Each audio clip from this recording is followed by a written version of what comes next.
안녕하세요. 학원 전문 온라인 마케팅 컨설턴트 정석씨입니다. 온라인에서 돋보이는 우리 학원 만들기 전략편입니다. 첫 번째 지역은 파주 운정 신도시에 와봤는데요. 오늘의 영상은 우리 동네의 상위 노출 수준은 어느 정도인지, 온라인 마케팅에서 키워드가 중요하다는데 우리 학원의 시점에서 수집하는 방법까지 알아보겠습니다. 운정에서 마케팅을 하려면 여기 학부모님들은 온라인을 얼마나 활용하는지 궁금하잖아요. 먼저 운정의 상황을 알아야 되겠네요. 참고로 네이버에서는 최근 1년간의 검색량을 모바일과 PC로 구분해서 보여주고 있어요. 그걸 통해서 우리 동네에서 학부모님이 학원을 알아보는 수치를 알 수 있습니다. 운정 영어학원으로 검색해 봤는데요. 보시면 초록색은 모바일, 가장 많을 때는 850건이네요. 검색량이 가장 높은 달은 1월, 역시 학원가의 빅시즌입니다. 이 그래프 추이를 보면 학원가가 비수기에도 검색량이 적지 않다는 것을 알 수 있습니다. 그죠? 평소에도 학원을 알아보고 계시는 학부모님들이 의외로 많다는 걸 알 수 있습니다. 그래서 온라인에서의 브랜딩은 꾸준히 해야 됩니다. 자, 수학학원도 한번 볼게요.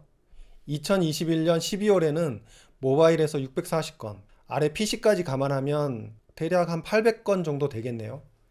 매달 몇백 명이 학원을 알아보고 있다는 건데 이 중에서 1%만 우리 학원으로 와준다면 정말 좋겠네요. 그죠? 그럼 이제 보다 전략적인 관점으로 들어가 볼까요? 운정의 온라인 마케팅 난이도는 어느 정도일까? 쉬운 지역일까요? 어려운 지역일까요?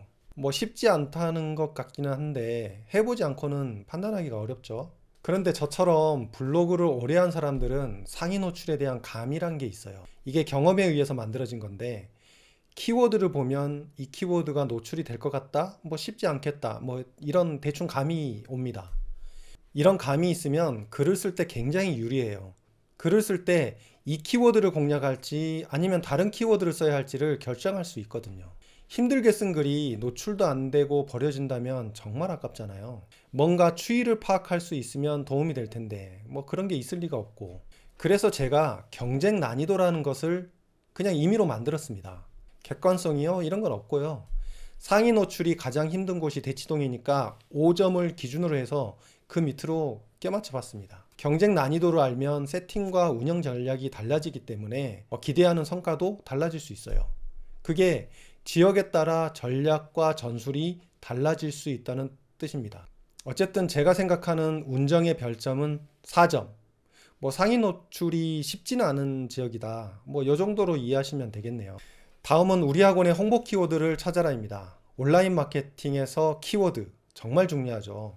운정을 대표하는 키워드는 운정 영어학원, 운정 수학학원, 이런 키워드는 누구나 노출하고 싶어 합니다. 당연히 상위 노출도 쉽지 않죠. 그럼 대안이 없을까?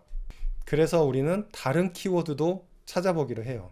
키워드는 우리 학원을 기준으로 해서 우리 학원에 다닐 만한 거리, 범위 안에서 찾아야 합니다. 잘 찾아보면 숨어있는 키워드들이 꽤 보일 거예요. 비록 검색량은 크지 않으나 아주 알찬 키워드들이 제법 있어요. 이거 중요한 포인트입니다. 예시가 필요하니까 제가 가상의 학원을 하나 만들었습니다. 과목은 영어 학원이고요. 타겟은 초, 중 등. 학생 수는 한 180명 정도. 산내마을 홈플러스 옆건물이라고 해두죠. 셔틀을 운영하는데 운정의 전 지역, 그리고 교화, 금촌까지 운행합니다. 프랜차이즈 학원이고요. 마케팅 알바가 있어요. 그러니까 열심히 해도 되는 지역인 거죠. 정보가 너무 많아지면 이야기가 길어지니까 뭐 요 정도로 하고요. 이 정보에서 주목할 점은 셔틀의 운행 여부입니다. 우리 학원에 다닐 만한 거리, 범위가 넓어진다는 뜻이잖아요. 학원 온라인 마케팅에서 키워드는 지역명을 기준으로 하는 경우가 많아요. 그래서 셔틀은 키워드 수집과 관련성이 아주 높습니다. 이 예시에서 셔틀 운행 범위는 운정의 전 지역, 교화, 금촌까지네요. 그렇게 찾을 수 있는 키워드는 운정은 기본이고 산내마을, 가란마을, 그 다음에 한빛마을, 뭐 목동동이나 동패동, 그리고 바로 옆에 교화, 저기 멀리 금촌까지 뭐 여러 가지 뽑을 수 있네요. 그리고 이 전체를 아우르는 파주라는 키워드도 있습니다. 이걸 예시로 뽑아본 거고요. 원장님께서 지명을 기준으로 더 뽑을 수 있을 거예요. 최대한 뽑아보시면 됩니다. 그 다음에 우리 학원에 맞춰서 조합을 하시면 됩니다. 키워드를 조합하는 방법은 간단합니다. 지명에 타겟을 더해서 과목과 함께 조합하면 되죠. 예를 들면 운정영어학원, 운정초등영어학원 이렇게 키워드가 수집이 되면 그 다음에는 노출 확산해 나가면 되겠죠. 여기까지가 마케팅 좀 한다는 사람들은 필수적으로 하는 거죠. 우리는 여기에 한 가지를 더합니다.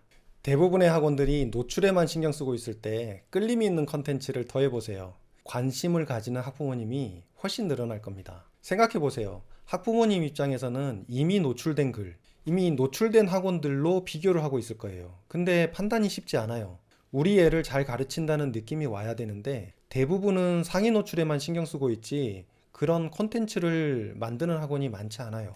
미처 거기까지는 신경을 못 쓰는 것 같더라고요. 그래서 우리 학원을 선택할 만한 끌림이 있는 콘텐츠가 필요합니다. 저는 이 문제를 킬러 콘텐츠라는 문서를 통해서 해결하고 있어요. 킬러 콘텐츠 아주 중요합니다.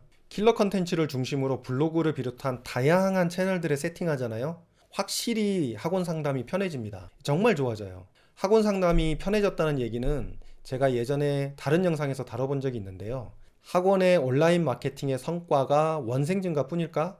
뭐 이런 제목으로 영상을 만들어 놨으니까 살펴보시면 도움이 될 것 같아요. 온라인 마케팅이 우리 학원을 어떻게 변화시키는지 그 영상을 통해서 감을 잡으실 수 있을 것 같아요. 온라인 마케팅, 학원 성장에 정말 도움이 되죠. 잘만 하면 효과가 굉장히 큽니다. 제가 드리는 팁들을 이용해 가지고 직접 해보시다가 전문가의 도움을 받아야 되겠다 싶으면 연락 주셔도 됩니다. 지금까지 학원의 성장을 돕는 온라인 마케팅 컨설턴트 정석신이었습니다. 감사합니다.